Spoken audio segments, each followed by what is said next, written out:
দুর্দান্ত ফর্মে থাকা আর্জেন্টাইন মহাতারকা লিওনেল মেসিকে বোতলবন্দি কিংবা ঘুম পাড়াতে পারলেই মিলবে সেমিফাইনাল জয় এবং বুধবার দিবাগত রাতে ঠিক সেই কাজটি করে ইংল্যান্ড দল উঠবে ফাইনালে, এমন মন্তব্য করেছেন সাবেক ইংলিশ উইঙ্গার জো কোল। নেটফ্লিক্স স্পোর্টসের একটি অনুষ্ঠানে বিশ্বকাপ ফুটবলের সেমিফাইনাল ম্যাচ ঘিরে এমন মন্তব্য করেন সাবেক এই ইংলিশ তারকা। সেখানে তিনি আত্মবিশ্বাস নিয়ে বলেন, এবার আমরা ফাইনালে যাচ্ছি, তবে ফাইনালে যাওয়ার পথে ফুটবল জাদুকর লিওনেল মেসিকে আটকাতে কি করবে ইংল্যান্ড?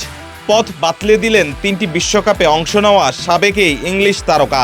তিনি বলেন, আমাদের মেসিকে ঘুম পাড়িয়ে দিতে হবে, আমরা ওকে ঘুম পাড়িয়ে দিব, হ্যাঁ 100% নিশ্চিত। নেটফ্লিক্সের আলোচনায় অংশ নিয়েছিলেন সাবেক দুই ইংলিশ ডিফেন্ডার রিচার্ডস ও গ্যারি নেভিলও।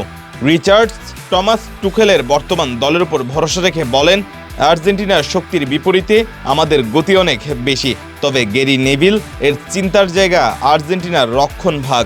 তিনি বলেন, বিশ্বের সেরা ও সবচেয়ে বাজে সেন্টার ব্যাক জুটি রোমেরো আর লিসান্দ্রো, কারণ এক মুহূর্তে তারা অবিশ্বাস্য রকমের দুর্দান্ত আর পরের মুহূর্তেই একদম সাধারণ থেকেও হাস্যকর। অনিক আখন্দ, কালের কণ্ঠ স্পোর্টস, চট্টগ্রাম।